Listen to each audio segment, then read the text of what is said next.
থাকিব পৰা নাই এইটো পৰি গ'ল আৰু এইটো এটা দেখিছে এইটো হৈ আছে আৰু কেইদিনমানৰ পিছত হ'ব এইফালে আছে চাওক বাপৰে একদম কুমলীয়া দেই কৃষ্ণ প্ৰভু এয়া আমাৰ প্ৰথম ঘৰৰ জাতিলাও গহপুৰৰ পৰা আহি মোৰ অৱস্থা বেয়া মাত ভাঙি জ্বৰত থাকিব পৰা নাই এইটো পৰি গ'ল এইটো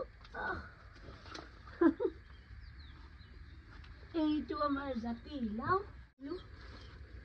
জাতিলাও আৰু আমাৰ মোৰ ইলাইচি নেমু হৈছে চাওক এয়া ইলাইচি নেমু